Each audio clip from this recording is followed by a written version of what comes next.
অবশ্যই অবশ্যই আমি তোমাদেরকে পরীক্ষা করব, ভয় দিয়ে, ক্ষুধা দিয়ে, সম্পদের ঘাটতি দিয়ে, আতঙ্ক দিয়ে, প্রাণনাশ দিয়ে, ফল ফসলের হানি দিয়ে পরীক্ষা করব। কিন্তু এই পরীক্ষায় যারা উত্তীর্ণ হবে, যারা সবর ইখতিয়ার করবে, ওয়াবাশশিরিস সাবিরিন, ধৈর্যশীলদের জন্যই হচ্ছে সুসংবাদ। আলহামদুলিল্লাহ পড়ে। তাহলে সম্মানিত সুধী, আমরা বুঝতে পারলাম এই পৃথিবীর ফিচার হচ্ছে এখানে বিপদ থাকবে, বিপদ ছাড়া কেউ থাকবে না। স্ট্রাগল থাকবে, কষ্ট থাকবে, ঝুঁকি থাকবে, রিস্ক থাকবে, এবং নানা ধরনের বিপদ আপদ দিয়ে আল্লাহ তাআলা আমাদেরকে পরীক্ষা করবেন। এটা মাস্ট, এটা আমাদের মাইন্ডসেটে নিয়ে নিতে হবে। মাইন্ডসেটে এটা ক্লিয়ার থাকতে হবে। চিরসুখ চিরশান্তি এই দুনিয়াতে মিলবে, কোথায় মিলবে তাহলে? এটা তাহলে বিপদ আসবেই, আপদ আসবেই, পরীক্ষা থাকবেই আমাদের জীবনে। তবে ইন্টারেস্টিংলি মজার বিষয় হচ্ছে পরীক্ষাটা এক একজনের এক এক রকম। পুরো পৃথিবীটা একটা পরীক্ষা ক্ষেত্র, কিন্তু কারো প্রশ্নপত্রের সাথে কারো প্রশ্নপত্রের কোনো মিল নাই। সুবহানাল্লাহ। আমার পরীক্ষা একরকম, আপনার পরীক্ষা আরেক রকম, ওই ভাইয়ের পরীক্ষা আরেক রকম, ওনারটা আরেক রকম। সবাই পরীক্ষার্থী, সবাই পরীক্ষার্থী, কিন্তু কারো প্রশ্নপত্রের সাথে কারো প্রশ্নপত্রের কোনো মিল নাই। কারোর জন্য পরীক্ষা হচ্ছে সে খুব অসুস্থ, প্রচন্ড অসুস্থতা, তার জন্য পরীক্ষা।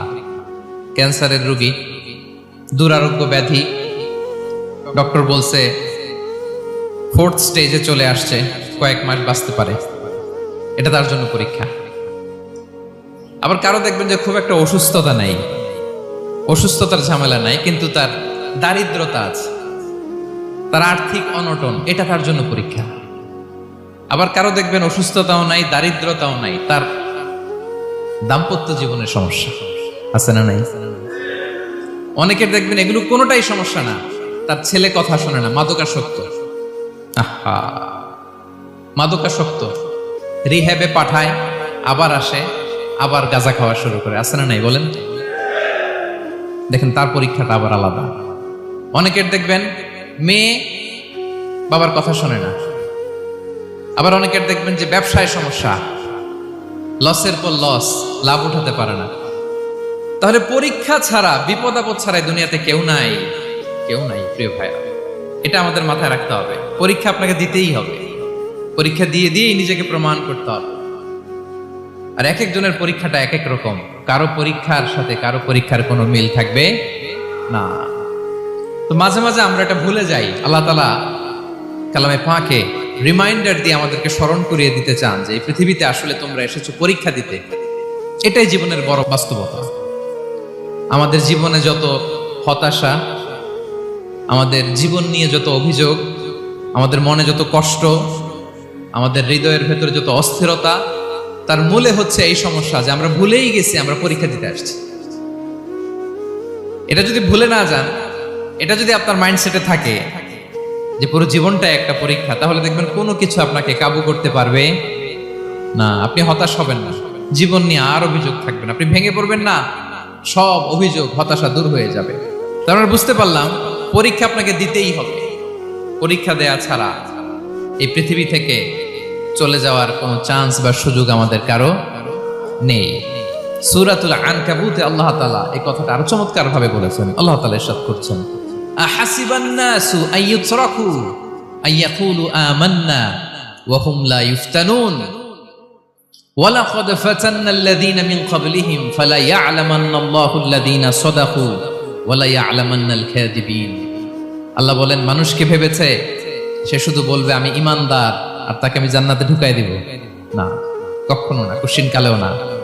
বরং পূর্ববর্তী কালে যারা পৃথিবীতে এসেছিল তাদেরকে আমি পরীক্ষায় নিয়েছি, পরীক্ষা করেছি, এবং তাকেও ঈমানের প্রশ্নে সে সত্যবাদী না মিথ্যাবাদী পরীক্ষা দিয়ে দিয়ে নিজেকে প্রমাণ করতে হবে। ঠিক কিনা বলেন?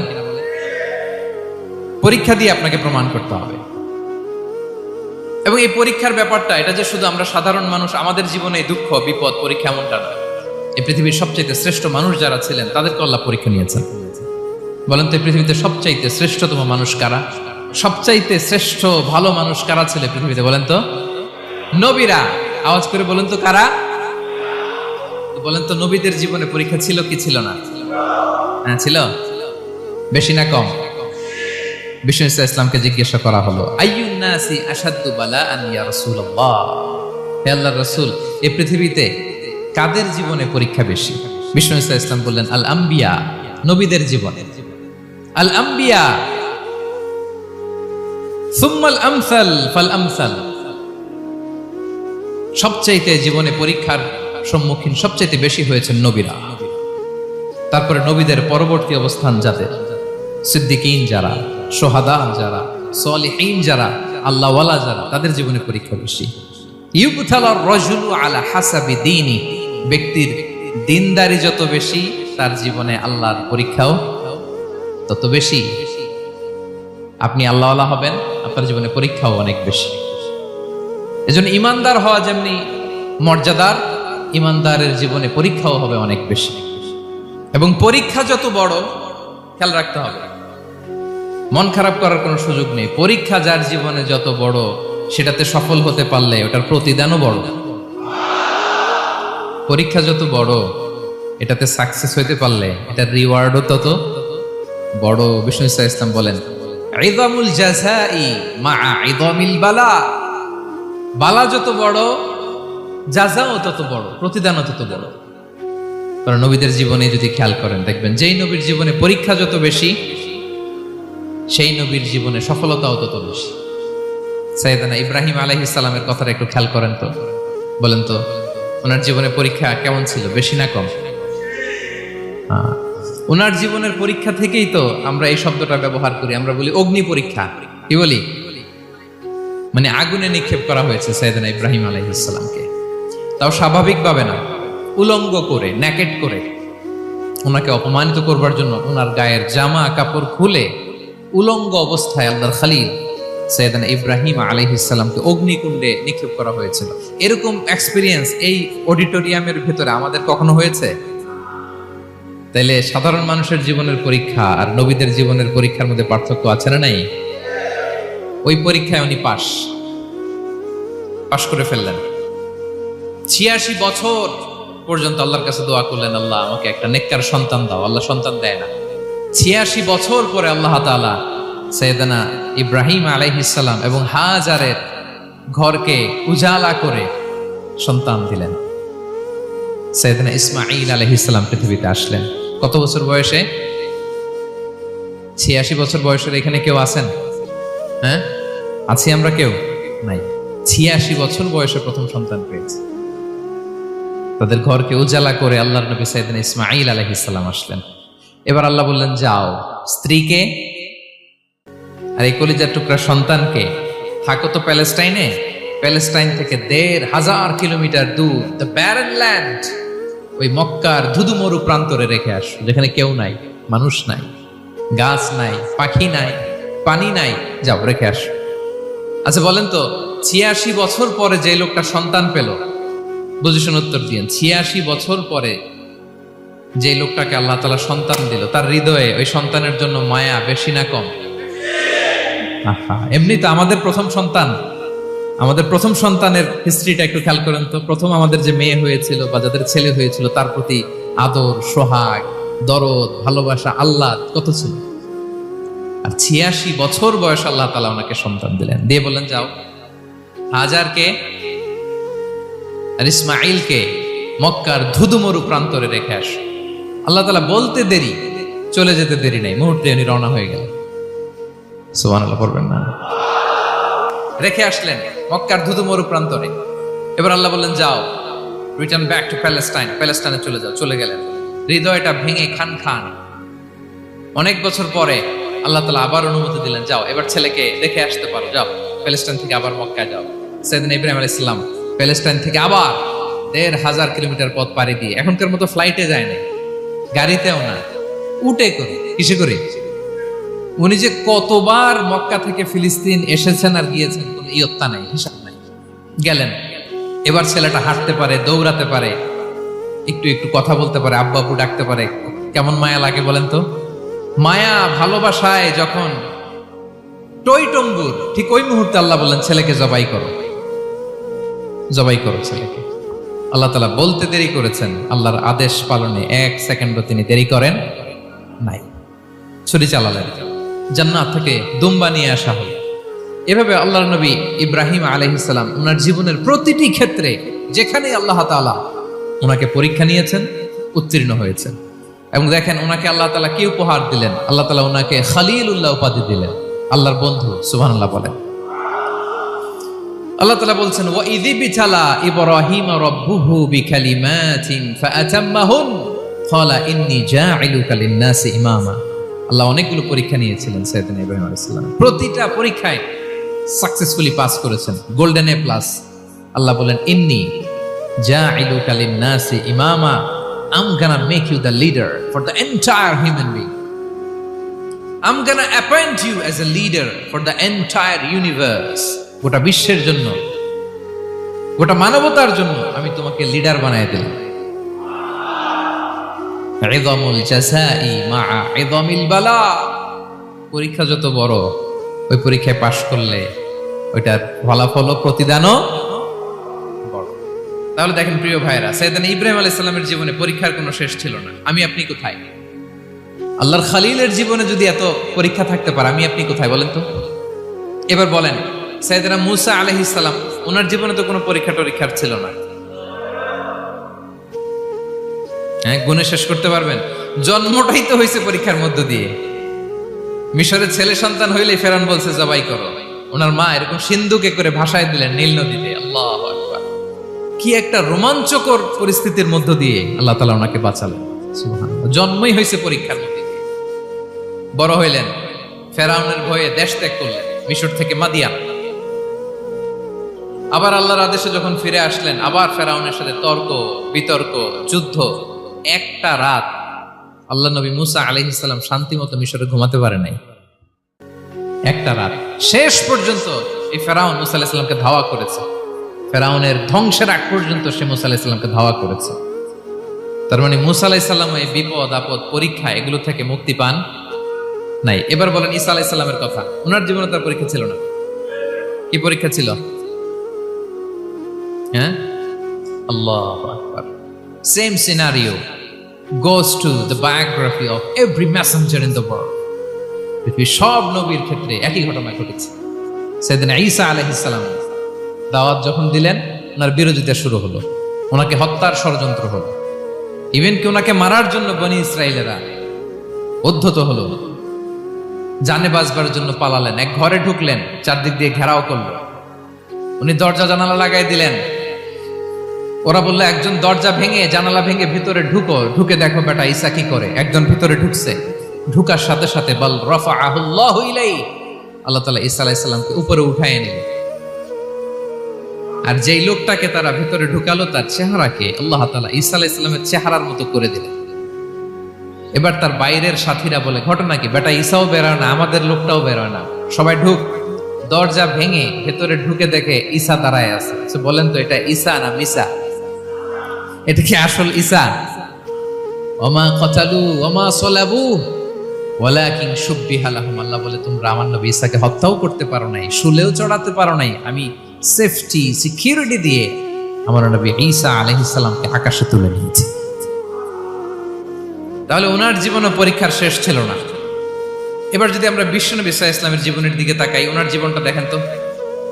আমাদের পেয়ারা নবী বিশ্বনবী মুহাম্মদুর রাসূলুল্লাহ সাল্লাল্লাহু আলাইহি ওয়াসাল্লাম, ওনার জীবনে কি স্ট্রাগল ছিল? স্ট্রাগল। মাক্কি জীবনের কথা যদি একটু খেয়াল করেন, দেখেন তো 3 বছর শিয়াবে আবি তালেবে জেল খেটেছেন, না খেয়েছিলেন। ওনার বংশের লোকেরা প্রথমে ছাগল খেয়েছে, ছাগলগুলো যখন শেষ, ছাগলের চামড়াগুলো শুকিয়ে ওইটা খাইছে। গাছের পাতা ছাল এগুলো খেয়ে খাবারের অভাবে বেহুশ হয়ে পড়ে থাকতো তারা। না খেয়ে কয়দিন ছিলেন আপনি? আমি কয়দিন ছিলাম না খেয়ে? মনেই তো পড়ে না, না খেয়েছিলাম কিনা কোনোদিন। এ হচ্ছে মাক্কি জীবন।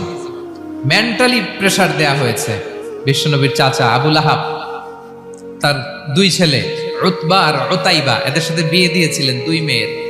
যখন দাওয়াত দেওয়া শুরু করলেন, 2 মেয়েকে ডিভোর্স দিয়ে দিল। দেখেন, একটা বাবার জন্য প্রাপ্তবয়স্কা মেয়েকে যখন উঠায় নেয়ার আগে ডিভোর্স দেয়, তার মানসিক অবস্থাটা কেমন থাকে বলেন? মেন্টালি প্রেসারাইজ করা হয়েছে, ফিজিক্যালি হ্যারাস করা হয়েছে। বিষ্ণু ইসলাম যখন নামাজে দাঁড়াতেন, উটের পচা নারী ভুড়ি বিষ্ণুনবীর কাঁধে চাপিয়ে দেওয়া হতো। আপনার জীবনে এরকম ঘটছে কখনো? আপনি নামাজ পড়তেছেন, উটের পচা নারী ভুঁড়ি আপনার কাঁধে চাপিয়ে দেওয়া হয়েছে, কয়দিন হয়েছে এরকম? কয়দিন হয়েছে? হ্যাঁ, তারপরে তো আলহামদুলিল্লাহ বেরোয় না মুখ দিয়ে। কেমন আছেন হুজুর কয়েন না, বেশি একটা সুবিধার না, তাই না? বেশি একটা একটু মিলাবেন। কতটুকু পরীক্ষা আমরা দিয়েছি। তায়েফে গেলেন বিশ্বনবী, তায়েফে গেছিলেন জমির বায়না দিতে, তাই না? জমি কিনবে তায়েফে। তায়েফবাসীদেরকে জাহান্নামের আগুন থেকে বাঁচাতে গিয়েছিলেন, নিজের জন্য না। সেখানে তায়েফের ছেলেরা পাথর মেরেছে বিষ্ণু ইসলামের গায়ে। এত শুভ্র দেহ ছিল, চেহারা ছিল, বিষ্ণুবীর গা দিয়ে ঝরঝর করে রক্ত ঝরেছে। ফিজিক্যাল হ্যারাসমেন্টের শিকার হয়েছেন বিষ্ণু ইসলাম। যখন যেদিন বিষ্ণু ইসলামকে হত্যার ষড়যন্ত্র করা হলো, আল্লাহ তাআলার আদেশে তিনি মক্কা থেকে মদিনায় হিজরত করলেন। মদিনাতে যেও একটা রাত, সপ্তম হিজরির আগ পর্যন্ত শান্তিতে ঘুমাতে পারেন নাই। 3 দিকে 3 ইহুদি বসতি, বনু কাইনুকা, বনু নদীর, বনু কুরাইজা। আহা,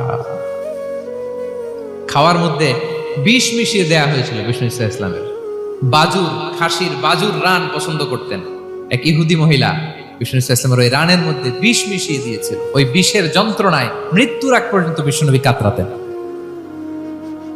এবং উনি ইন্তেকালের সময় ওই বিষের ব্যথা যন্ত্রণাতে ইন্তেকাল করেছেন। বিষ্ণুনবীর ইন্তেকালটা শাহাদাতের ইন্তেকাল ছিল।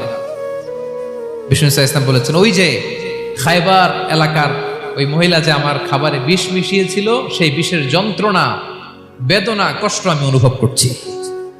খেয়ে না খেয়ে দিন প্রচারের কাজে নিজেকে দিয়েছ বিলিয়ে, তায়েফের কাফিরেরা চিনল না সে আলো, দুষ্ট ছেলেদের পিছু দিল লেলিয়ে, পাথরের আঘাতে ক্ষত বিক্ষত হয়ে সারা শরীর থেকে রক্ত ঝরে।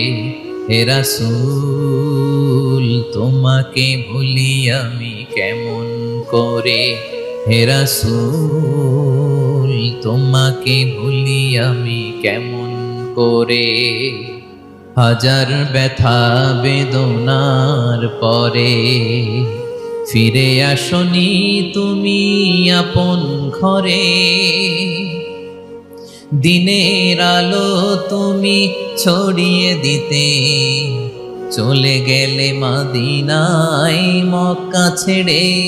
হে রাসূল তোমাকে ভুলি আমি কেমন করে, হে রাসূল তোমাকে ভুলি আমি কেমন করে। ঠিক কিনা বলেন? একটা রাত শান্তিতে, শান্তির ঘুম তিনি দিতে পারেন নাই। প্রিয় ভাইরা, তাহলে আমরা কি বুঝলাম? বিশ্বনবীর জীবনে পরীক্ষা ছিল কি ছিল না? আমাদের উপায় আছে? আমরা বাঁচতে পারবো এই বিপদ আপদ পরীক্ষা ঝঞ্ঝাল থেকে? বাঁচতে চাইলেও বাঁচতে পারবো? ইমাম মালিক আলাইহি রাহমা নাম শুনেছেন? ইমাম মালিক, ওনার জ্ঞান থেকে লাখো লাখো মানুষ উপকৃত হয়েছে, কোটি কোটি মানুষ উপকৃত হয়েছে। মদিনার রাস্তায় রশি দিয়ে ওনাকে টেনে হিচড়ে এক এলাকা থেকে আরেক এলাকায় নিত জালেম বাদশাহরা। ইমাম মালিক আলাইহি রাহমা। ইমাম আহমদ ইবনে হাম্বল, ওনাকে বেত্রাঘাত করা হতো, চাবুক দিয়ে পেটানো হতো। আল ইমাম আল আযম আবু হানিফা আলাইহি রাহমা, ওনাকে কারাবন্দী করা হয়েছিল। তার মানে দেখেন, যত বড় বড় স্কলার, যত বড় বড় মাশায়েখ, এমনকি আম্বিয়া আলাইহিস সালাম, ওনারাও পরীক্ষা বিপদ আপদ থেকে রেহাই পান, পাইছে? তাহলে আপনি আর আমি পাবো? বলেন তো। তাহলে এটা আমাদের ব্রেইনে গেঁথে নিতে হবে যে জীবন মানেই এখানে বিপদ থাকবে, পরীক্ষা থাকবে, স্ট্রাগল করে করে আমাকে আগাতে হবে। কেউ আমার জন্য রেড কার্পেট বিছিয়ে রাখবে না। এই জীবনটা বড় জটিল। This is life, how it's design. এভাবেই পৃথিবীকে ডিজাইন করা হয়েছে। এখানে বিপদ আছে, কষ্ট আছে। এই পরীক্ষা দিয়ে দিয়ে আপনাকে উত্তীর্ণ হতে হবে। বুঝতে পেরেছেন প্রিয় ভাইরা? নাও দ্য কোশ্চেন আরাইজ, এখন প্রশ্ন হচ্ছে, কেন আল্লাহ এই পরীক্ষা নেন? কেন? আল্লাহ তাআলা সূরা মুলকে বলেছেন, এই পৃথিবী সাজানোর, এই জীবন মৃত্যুর এই খেলা, এটার উদ্দেশ্যটাকে আল্লাহ তাআলা স্পষ্ট করে বলেছেন, আল্লাযী খালাকাল মাউতা ওয়াল হায়াতা লিয়াবলুয়াকুম আইয়ুকুম আহসানু আমালা। জীবন মৃত্যু দিয়ে তোমাদের জীবনকে সাজানো হয়েছে এজন্য, যাতে করে তিনি তোমাদের পরীক্ষা করতে পারেন। কি করতে পারেন? তোমাদের মধ্যে কে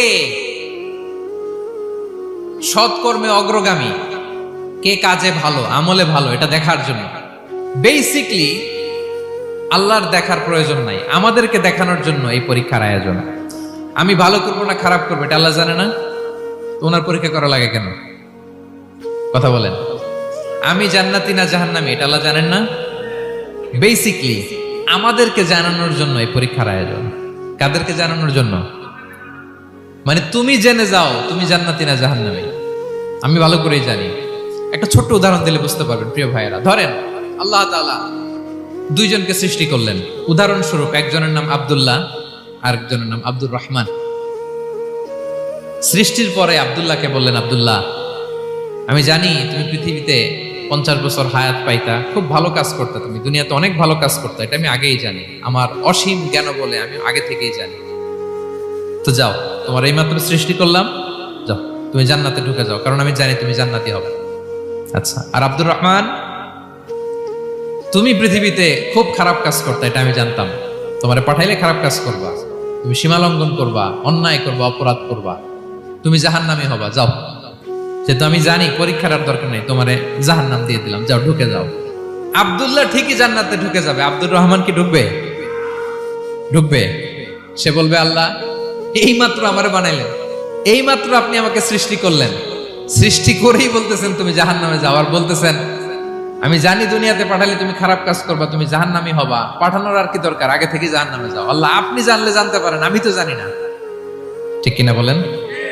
সে বলবে, না আল্লাহ আপনি ভুল বলতেছেন, এই দুনিয়াতে পাঠাইলে আমি খুব ভালো কাজ করতাম, আমি সীমা লঙ্ঘন করতাম না, নামাজ পড়তাম, রোজা রাখতাম, হজ করতাম, যাকাত দিতাম, সাদাকা করতাম, চ্যারিটি করতাম, জনকল্যাণকর সব ভালো কাজগুলো আল্লাহ আমি করতাম। এজন্য আল্লাহ তাআলা পরীক্ষার আয়োজন করেছেন, যাতে করে তুমি জেনে যাও যে পৃথিবীতে তুমি কি করেছো। এখন আর আল্লাহকে এক্সকিউজ দেওয়ার সুযোগ নেই। আচ্ছা বলেন তো, আবু জাহেলকে যদি আল্লাহ এখন কিয়ামতের দিন বলে, Abu Jahl go to the hell fire, আবু জাহেলের কিছু বলার সুযোগ আছে? কারণ ও দুনিয়াতে কি করে আসছে এটাও জানে না। ফেরাউনকে ডেকে যদি আল্লাহ বলে, ফেরাউন তুমি জাহান্নামে যাও, go to the hell fire, ওর কি কোনো এক্সকিউজ দেওয়ার সুযোগ আছে? বলেন, সুযোগ আর আছে? কারণ তুমি দুনিয়াতে কি করেছো তোমার চেয়ে ভালো কেউ আর জানে? পৃথিবীতে এই পরীক্ষার এই আয়োজনের সবচাইতে বড় উদ্দেশ্য হচ্ছে যাতে করে আমরা দেখে যাই যে আমরা কি কাজ করছি। কেউ যখন পরীক্ষা দেয় প্রিয় ভাইরা, ওই পরীক্ষায় কত পাবে তার একটা হিসাব আছে না? বলেন, আপনি গণিত পরীক্ষা দিয়ে আসছেন, যে 100তে 100 পাবে সে বলতে পারে আমার সব অঙ্ক হয়েছে, ঠিক কিনা বলেন? আর যে লাড্ডু গুড্ডু বুঝছেন তো, কিছুই পারে নাই, ঘোড়ার ডিম, তারও একটা হিসাব আছে যে সে কিছুই লিখে আসতে পারে নাই। তাই পৃথিবীতে এই পরীক্ষার আয়োজনের প্রধানতম কারণ হচ্ছে যাতে করে আমরা বুঝে যেতে পারি যে আমরা কোথায় যাব, জান্নাতে না জাহান্নামে।